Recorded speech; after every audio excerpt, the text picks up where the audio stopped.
आप यहीं बैठे।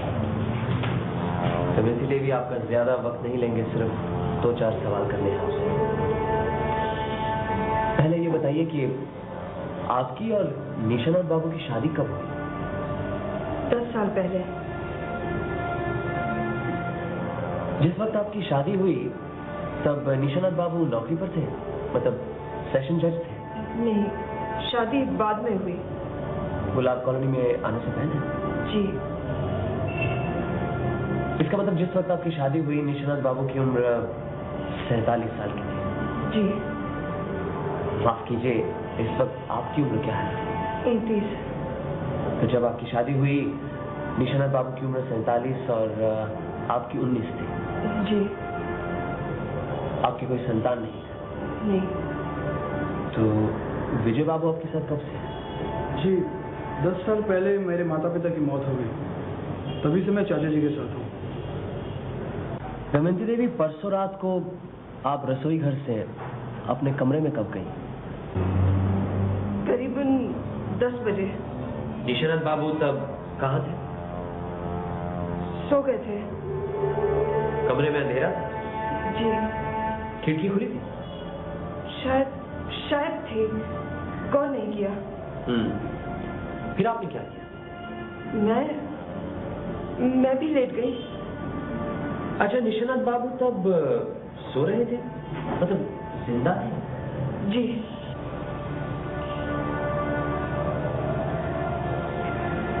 दमयंती देवी, कुछ दिनों से यहाँ कोई मोटर कार के टुकड़े फेंक कर जा रहा है, इसके बारे में आप क्या जानते हैं? जो सब जानते हैं उतना ही मुझे मालूम है। आपके जीवन में कोई ऐसी बात है जो छुपी हुई है या जिसे छुपा कर रखा गया हो? नहीं। निशानाथ बाबू के जीवन में कोई गुप्त बात है? मुझे नहीं मालूम। फिलहाल मुझे और कुछ नहीं पूछना। आप बैठेंगे? मैं चली जाऊंगी।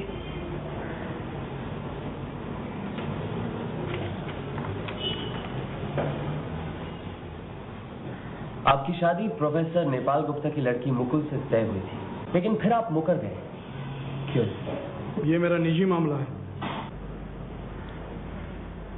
परसों शाम को आप कलकत्ते से वापस आकर रात को फिर कलकत्ते चले गए, क्यों?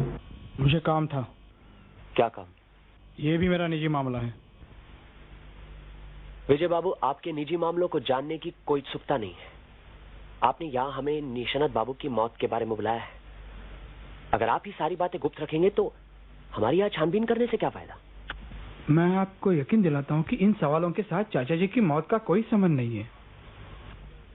ये अगर आप हम पर छोड़े तो अच्छा नहीं होगा। ठीक है। परसों शाम कलकत्ते से आने के बाद मुझे एक चिट्ठी मिली। उसमें लिखा था कि आप चोरी छुपे बहुत कुछ कर रहे हैं। अगर मुसीबत से बचना चाहते हैं तो रात 10 बजे न्यू मार्केट के सामने की चाय की दुकान पे आ जाइए। चिट्ठी मिलते ही मैं कलकत्ते चला गया, लेकिन चाय की दुकान पे कोई नहीं आया। 11 बजे तक इंतजार करने के बाद मैं वापस आ गया। चिट्ठी आपके पास है? जी नहीं, फाड़ दी। अच्छा, उस रात आप कलकत्ते ही गए थे, इसका कोई सबूत है? कोई गवाही दे सकता है? नहीं, मैं चुपचाप ही गया था। मुझे नहीं लगता किसी ने मुझे आते या जाते देखा। अभी अभी आपने कहा कि चिट्ठी में लिखा है कि आप चोरी छुपे बहुत कुछ करते हैं। इसका क्या मतलब? मुझे नहीं मालूम। चिट्ठी किसकी थी? क्या पता, बेनामी थी। फिर गए क्यों?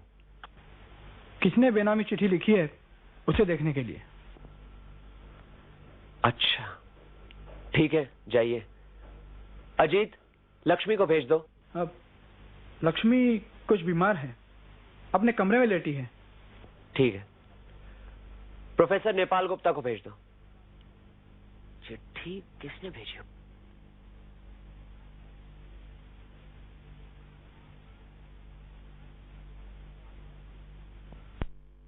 है कि पुलिस को शक है निशानाथ बाबू की मृत्यु स्वाभाविक नहीं थी। इसीलिए छानबीन कर रहे हैं और उसी सिलसिले में यह सवाल है। जिस रात निशानाथ बाबू की मौत हुई उस रात 10 और 11 के बीच में आप कहां थे? शतरंज खेल रहा था।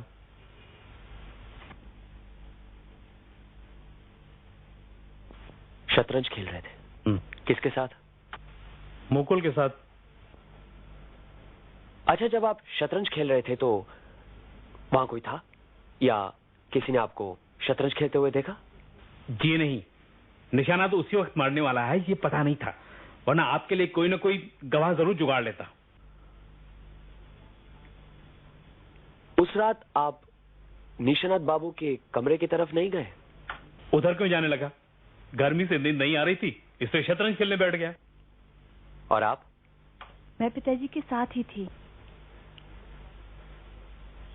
निशानाथ बाबू के कमरे की तरफ कोई गया या नहीं ये आपको नहीं मालूम? जी नहीं। आप कुछ कहना चाहते हैं? तो आपको गूंगे बहरों की गवाही भी चाहिए? फिलहाल इतना ही काफी है। चलो मुकुल। जी।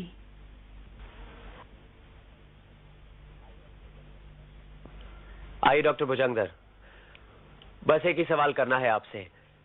जिस रात निशानाथ बाबू की मौत हुई उस रात 10 और 11 के बीच में आप कहां थे? उस रात खाने पीने के बाद कमरे की बत्ती बुझाकर काफी देर तक मैंने सितार बजाया। उसका कोई गवाह है या नहीं बता नहीं सकता। चलिए लक्ष्मी देवी से मिल लेते हैं। लेटे रहिए आप, बैठिए मत। आप लोगों को कहाँ बिठाऊं कुछ समझ में नहीं आ रहा। परेशान मत होइए, आप लेट जाइए प्लीज। आपसे बस एक सवाल पूछना है। परसों रात 10 और 11 के बीच में आप कहां थी? उस रात मैं रसोई से खाना वाना खाकर बहुत रात तक कपड़े सिलाई कर रही थी। जब आप सिलाई कर रही थी आपने डॉक्टर भुजंगदर को अपने कमरे में सितार बजाते हुए सुना? उनका कमरा तो आपके बिल्कुल नजदीक ही है। नहीं, मैंने कुछ नहीं सुना। कानों में सिलाई की मशीन की आवाज गूंज रही थी और कुछ कैसे सुनाई देगा। उस रात डॉक्टर भुजंगदर अपने कमरे में बैठे सितार बजा रहे थे, ये उन्होंने खुद कहा। अब आप कहती हैं आपने उन्हें सितार बजाते हुए नहीं सुना, इसका मतलब है हमें यह समझ लेना चाहिए कि डॉक्टर भुजंगदर झूठ बोल रहे हैं। नहीं नहीं, वो सितार बजा रहे थे। मशीन चलाते चलाते मैंने बीच बीच में आवाज सुनी थी। फिर आपने क्यों कहा कि नहीं सुनी? कभी मुझसे वो जिस तरह से पेश आते हैं। क्या बात है, जरा खुलकर बताइए। रहने दीजिए। आपको कम से कम हमें तो बताना चाहिए। आप लोगों ने मेरी कहानी सुनी होगी। निशानाथ चाचा जी मेरी मदद नहीं करते तो पता नहीं मेरी क्या हालत होती। यहाँ पर डॉक्टर बाबू भी मुझ पर बहुत मेहरबान थे, बहुत मिलनसार हैं, इसलिए मुझे भी अच्छे लगते थे। बहुत अच्छा सितार बजाते हैं। बचपन से ही मेरी रुचि गाने बजाने की तरफ थी, इसलिए मैंने उनसे कहा आप मुझे सितार बजाना सिखा देंगे ना। लेकिन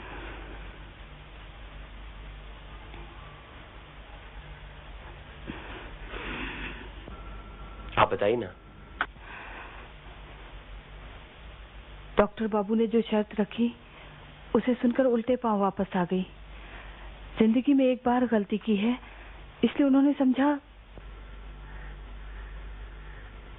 क्या ये बात किसी और को मालूम है? नहीं, मैंने किसी को कुछ नहीं बताया। ये क्या कहने की बात है, और कोई यकीन भी नहीं करता। जो लड़की पहले से ही बदनाम है। विजय बाबू आ रहे हैं, उन्हें कुछ नहीं पता, उन्हें ना बताइए। वैसे ही वो गुस्सीले आदमी हैं। आप घबराइए मत। अच्छा, हम चलते हैं। नमस्ते। नमस्कार।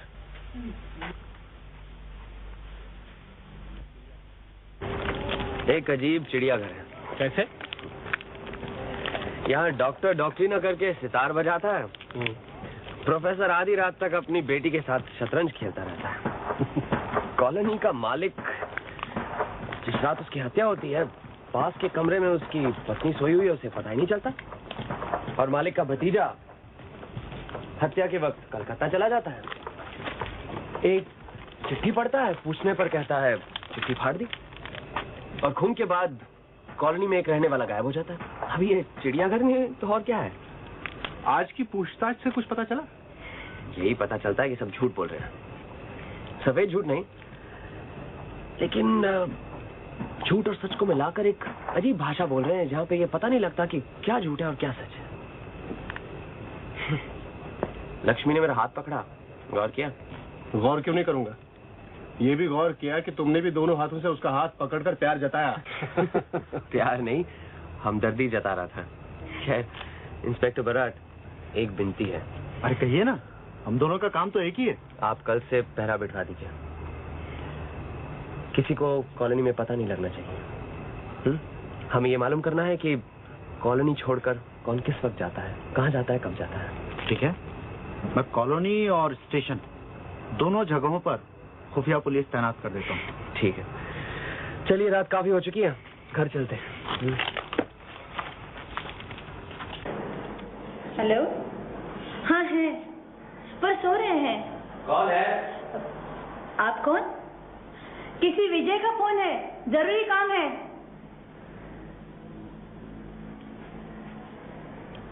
नमस्कार विजय बाबू। क्या मर गया?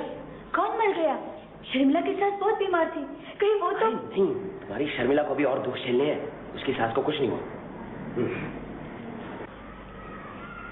क्या हुआ था? हाँ मैं आ तो सकता हूं, लेकिन अब आकर क्या होगा? आप इंस्पेक्टर बराट को टेलीफोन कीजिए, वो सब इंतजाम कर देंगे। और पोस्टमार्टम का होना जरूरी है, और उस दवाई की शीशी की भी जांच होनी चाहिए। इंस्पेक्टर बराट से कह देना मैं वहीं आकर रिपोर्ट देख लूंगा, ठीक है?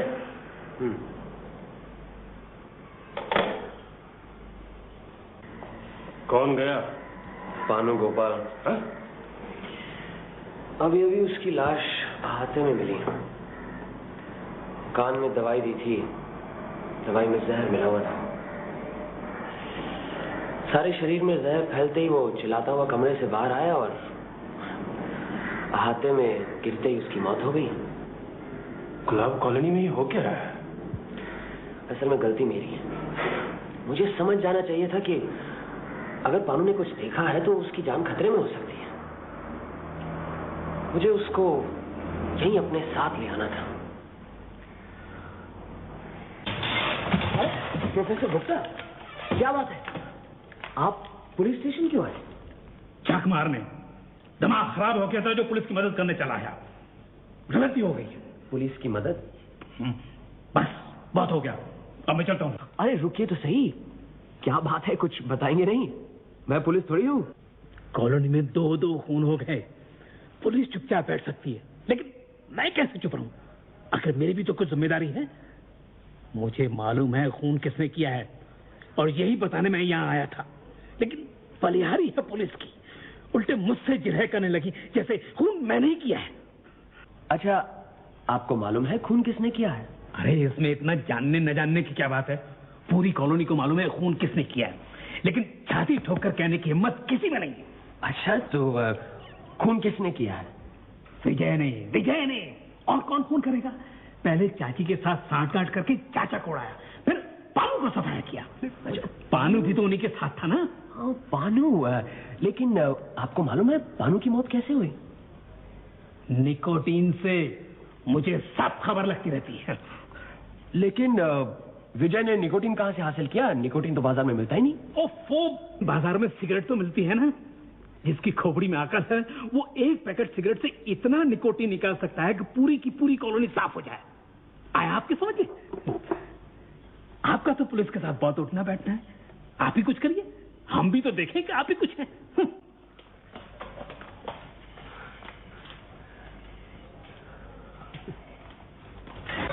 नमस्कार इंस्पेक्टर बराट। नमस्कार।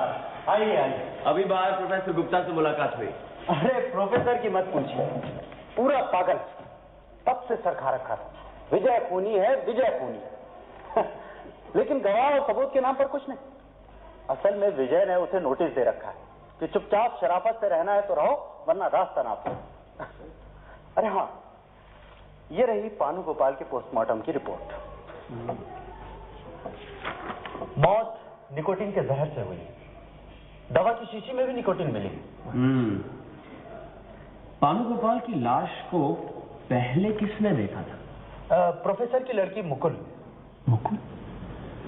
अजीब बात है, इस बार भी मुकुल। सुना है सुबह सुबह उठकर मुकुल रोज कॉलोनी का चक्कर लगाती है। अच्छा, पानू को कान की दवाई कौन देता था? वो डॉक्टर भुजंगदर? हाँ, वैसे दवाई सिर्फ ग्लिसरीन और बोरिक पाउडर थी। लगता है इसी शीशी में किसी ने निकोटीन का जहर मिला दिया था, जिसके कान में देते ही पानू के सारे शरीर में जहर फैल गया और 5 मिनट में मौत। जहर कौन दे सकता है? जिसने भी जहर दिया है, या तो वो केमिस्ट है या फिर उसने किसी केमिस्ट से ये जहर तैयार करवाया है। कॉलोनी में एक केमिस्ट तो है, प्रोफेसर नेपाल गुप्ता। सर, ब्रजदास गोस्वामी पकड़ा गया। अच्छा, कहाँ मिला? नवद्वीप के अखाड़े में खंजरी बजा रहा था। कोई झमेला नहीं किया। हमने कहा हमारे साथ चलो, चुपचाप चला। ब्रजदास को तो बुलाइए। हाँ, उसे अंदर भेज दो।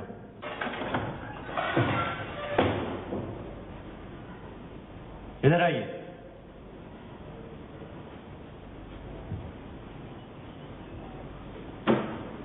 बैठिए। आप ये कहा, भाग क्यों गए थे? सुना है आप कभी झूठ नहीं बोलते।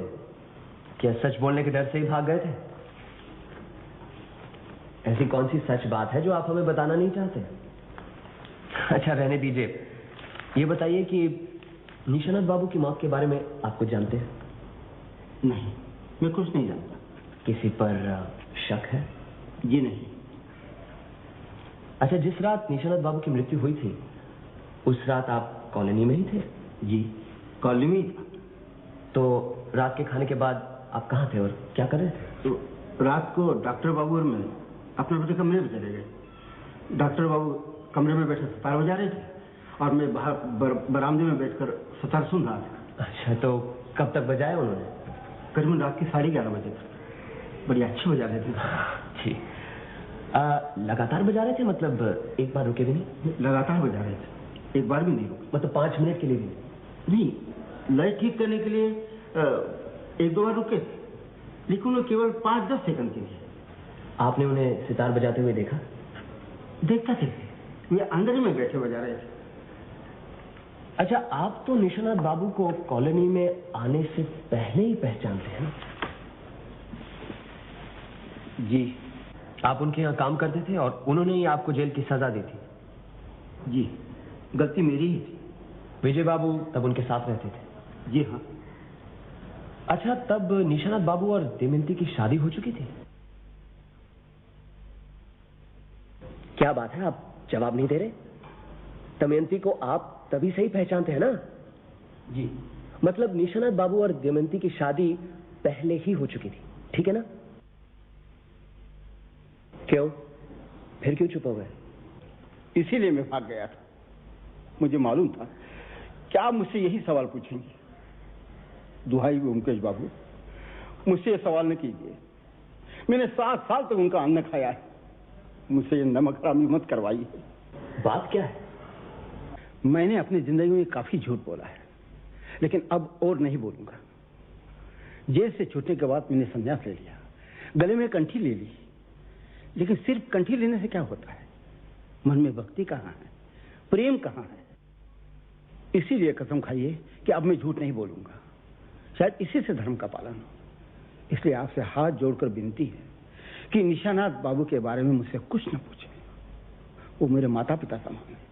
आपने तो यह तय किया है कि आप झूठ नहीं बोलेंगे, लेकिन निशानाथ बाबू के बारे में सच बोलने में भी आपको संकोच हो रहा है। झूठ नहीं बोलना ये तो बहुत अच्छी बात है, लेकिन सच को छुपाना कोई पुण्य काम थोड़ी है। आप सोचकर देखिए, अगर हमें सच का पता नहीं चलेगा तो हम निशानाथ बाबू के खूनी के बारे में पता कैसे लगाएंगे? क्या आप नहीं चाहते कि निशानाथ बाबू के खूनी के बारे में हम पता लगाएं? ठीक है, आप क्या जानना चाहते हैं, पूछिए। निशानाथ बाबू और दमयंती की शादी में कुछ खपला है, असलियत क्या है बताइए। उनकी शादी कभी नहीं हुई। निशानाथ बाबू पूना में जब जज थे तो मैं उनके दफ्तर में क्लर्क था। लाल सिंह नाम का अपराधी एक दिन उनकी अदालत में पेश हुआ। दमयंती इसी लाल सिंह की पत्नी थी। जब अदालत में केस चल रहा था, दमयंती निशानाथ बाबू के बंगले पर अक्सर रोया धोया करती थी। कहती थी कि यदि उसके पति को सजा हो गई तो उसका क्या होगा, उसका कोई नहीं। दमयंती की उम्र उस वक्त 19-20 साल की थी और विजय बाबू 13-14 साल के। विजय बाबू को दमयंती पर तरस आ गया। उन्होंने अपने चाचा से उसकी काफी सिफारिश की, यहां तक कि उसे छुपाकर बंगले में रखा था। उसके खाने पीने का इंतजाम भी कर दिया करते थे। लाल सिंह को फांसी होने के बाद निशानाथ बाबू को जब यह पता चला कि दमयंती उन्हीं के बंगले में है, उन्होंने विजय बाबू को काफी डांटा फटकारा, लेकिन आखिरकार दमयंती को बंगले में ही रहने दिया। लाल सिंह को काले पानी की सजा हो गई और दमयंती बंगले में रह गई। उसके बाद मुझे भी जेल की सजा हुई। 2-3 साल में क्या परिवर्तन हुआ मुझे कुछ नहीं मालूम। जेल से छूटने के बाद पता चला कि निशानाथ बाबू नौकरी छोड़कर रिटायर हो गए हैं। तब तक मैं भी सन्यासी हो चुका था। काफी ढूंढने के बाद गुलाब कॉलोनी का पता चला। वहां जाकर मैंने देखा कि निशानाथ बाबू और दमयंती पति पत्नी जैसे रह रहे हैं। निशानाथ बाबू ने मुझे कॉलोनी में तो रहने दिया, लेकिन आगाह किया कि दमयंती के बारे में किसी को कुछ नहीं पता चले। दमयंती और विजय ने आपको कॉलोनी में नहीं पहचाना?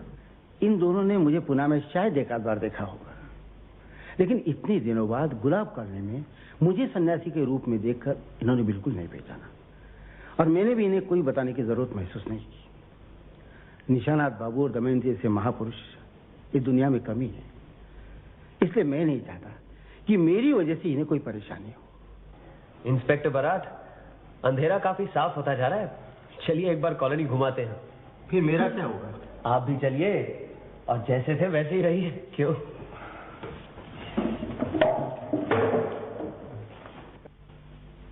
आइए आइए ब्योमकेश बाबू, बैठिए बैठिए।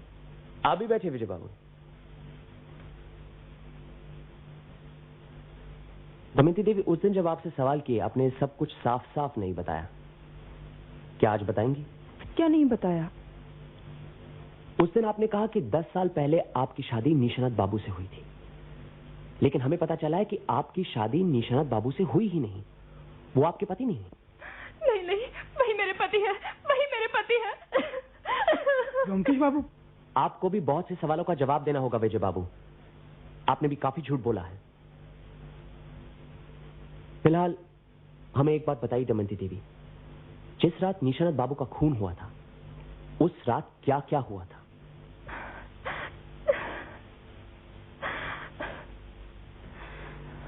सच को छुपाने के कई जोखिम है दमयंती देवी।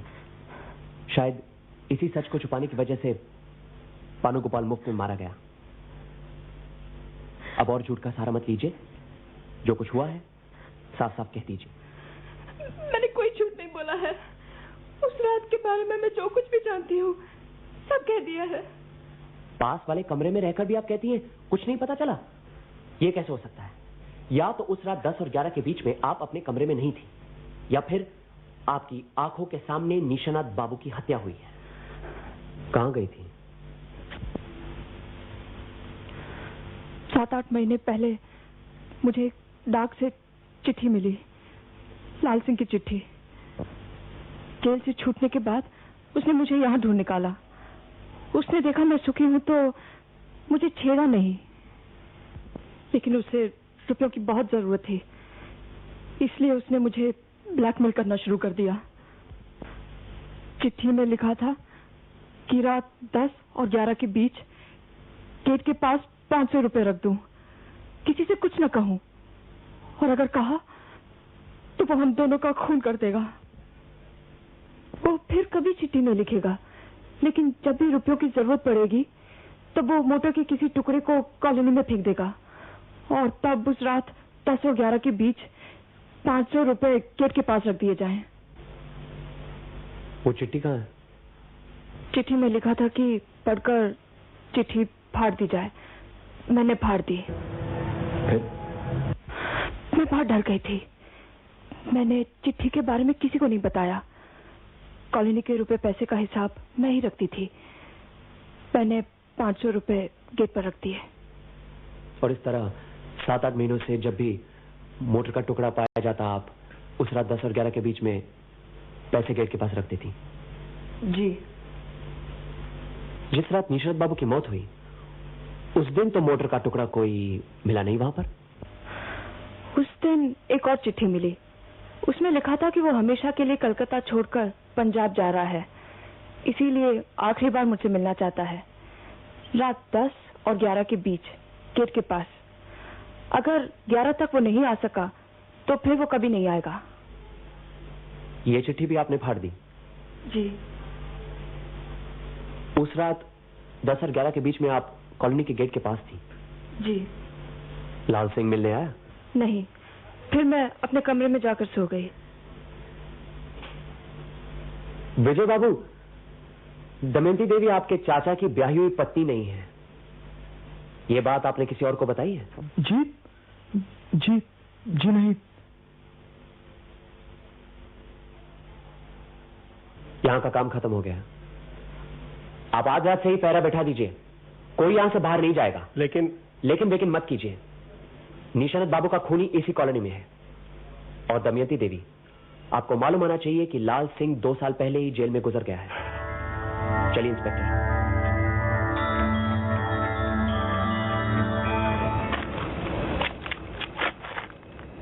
एक बात तो साफ है, दमयंती देवी समझती है कि उसके पति लाल सिंह ने उसे चिट्ठी लिखी है। उसे ये नहीं मालूम कि इस कॉलोनी में लाल सिंह की आड़ लेकर कोई उसे ब्लैकमेल कर रहा है। कौन हो सकता है वो? जो भी हो, वो दमयंती देवी की पूरी कहानी जानता है। ये भी जानता है कि लाल सिंह उसका पति है और निशानत बाबू से उसकी शादी नहीं हुई है। ये बात तो सिर्फ ब्रिजदास और विजय को मालूम है। एक काम करते हैं, आज रात ही पहरा बैठा लेते हैं। तुम एक काम करो, विजय के कमरे के आसपास रहना, नजर रखना, ध्यान रखना, देखना वो कहाँ जाता है और उसके पास कौन आता है। इंस्पेक्टर बराट, आप दमयंती देवी पर नजर रखिए, मैं प्रोफेसर गुप्ता पर नजर रखता हूँ। चलिए पहले कुछ खा पी लेते हैं।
अंदर कौन गया? अंधेरे में कुछ पता नहीं चला, लेकिन कोई औरत है।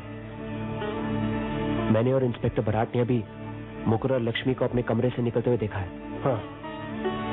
मान लो लक्ष्मी विजय के कमरे में गई, फिर मुकुल कहाँ गई?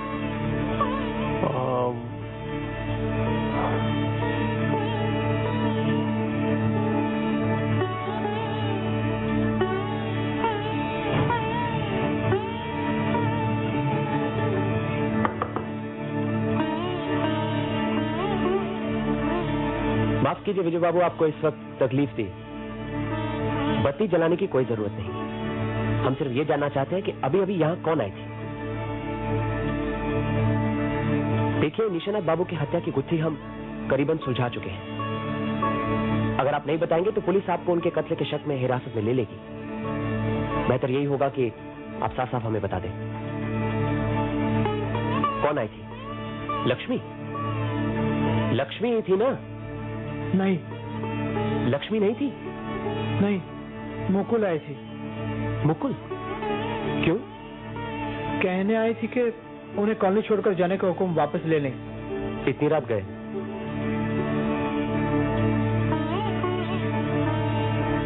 इंस्पेक्टर आप यहीं रहिए, मैं अभी आया। चलो जीत। अरे लेकिन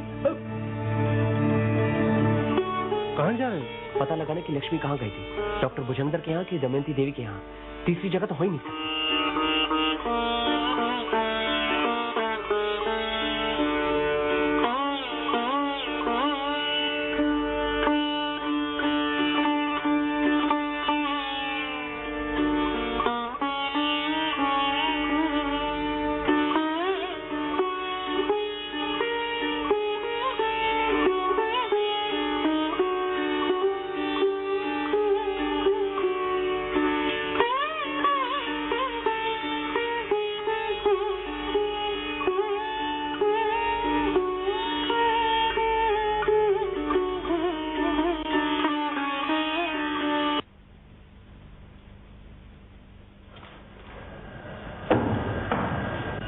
क्या बात है?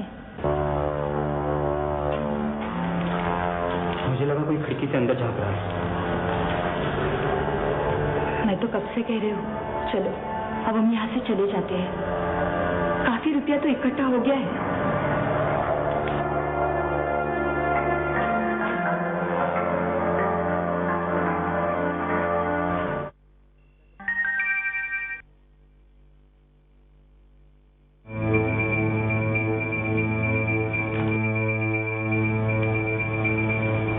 आपको जानकर खुशी होगी कि निशानाथ बाबू और पानू गोपाल के हत्यारे का पता चल गया है।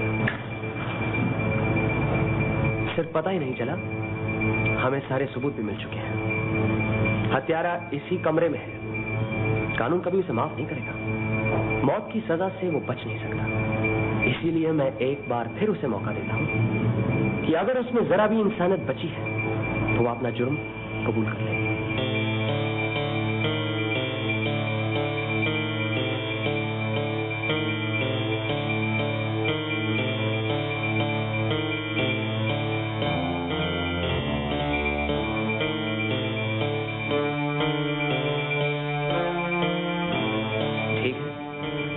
मैं ही बताता हूं। प्रोफेसर गुप्ता, आपको निशानाथ बाबू के बारे में एक गुप्त बात मालूम है। इस गुप्त रहस्य का पता आपको कैसे चला? किसने बताया आपको? बताइए, चुप क्यों है? कौन सा गुप्त रहस्य? ज्यादा बनिए मत। ये गुप्त बात आपको आपकी लड़की मुकुल ने बताई थी। क्यों मुकुल? और यही बात मुकुल को विजय ने बताई। ठीक है ना विजय बाबू? जी, बताई तो थी, लेकिन और किसी को बताई थी? क्या डाले विजय बाबू? आज की रात कोई भी बात छुपी नहीं रहेगी। वो गुप्त बात आपने लक्ष्मी देवी को बताई, और लक्ष्मी देवी से वो बात डॉक्टर भुजंगर को मालूम हुई, और डॉक्टर भुजंगर ने ब्लैकमेल शुरू कर दिया। ये क्या पहेली सुना रहे हैं आप? अभी पता लग जाएगा। माफ करने दमयंती देवी, सच को तो सामने आना ही है। वो गुप्त बात यह है कि दमयंती देवी निशानाथ बाबू की विवाहिता पत्नी नहीं है। क्यों बृजदास जी, ठीक कहा ना? जहां एक तरफ दमयंती देवी विवाहिता पत्नी नहीं है, वहां दूसरी तरफ लक्ष्मी देवी डॉक्टर भुजंगर की विवाहिता पत्नी है।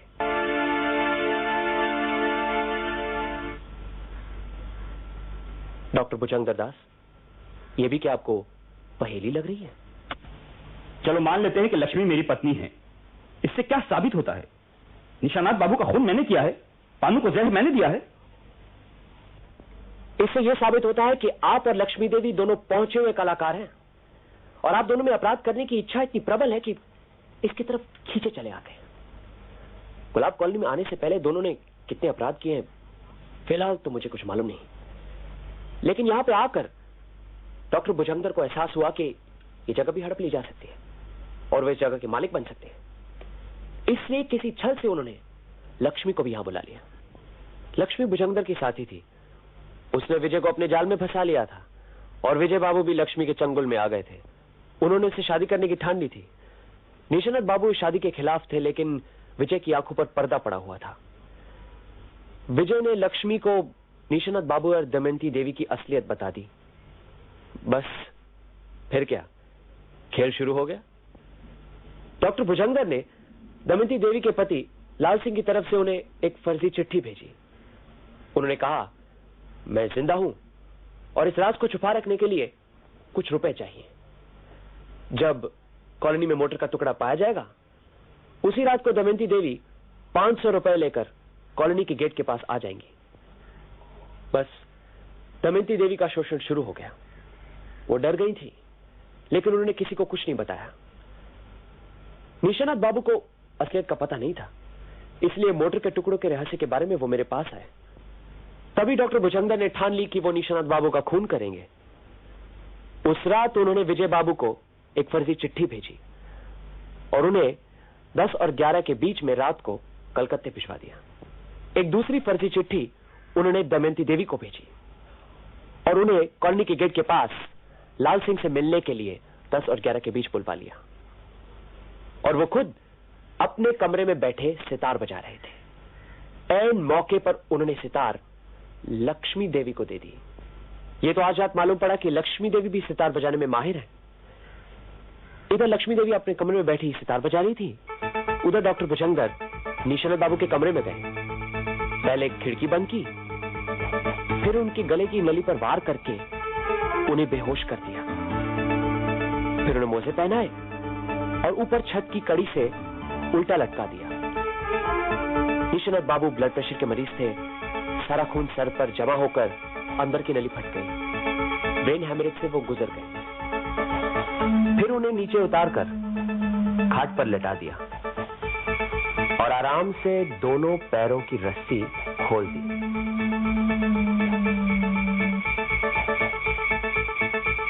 उसके बाद देखा कि वो गुजर गए हैं या नहीं, और फिर वहां से चला गया। लेकिन डॉक्टर भुजंगर 2 गलतियां कर बैठे। खिड़की नहीं खोली और मोजे उतारना भूल गए। शायद खिड़की बंद करते समय या कमरे में आते समय पानू गोपाल ने भुजंगर को देख लिया था, इसीलिए उसके कान की दवाई में निकोटीन का जहर मिला दिया ताकि वो भी हमेशा के लिए रास्ते से हट जाए। क्यों डॉक्टर भुजंगर दास, ठीक कहा ना मैंने?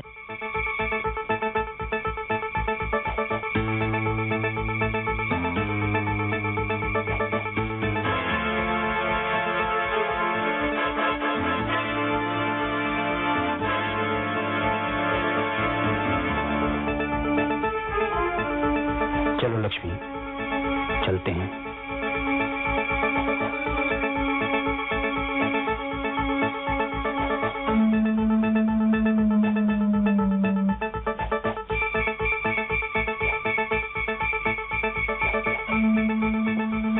Potassium cyanide. डॉक्टर भुजंगर ने जहर अपने मुंह से लक्ष्मी देवी को दे दिया है।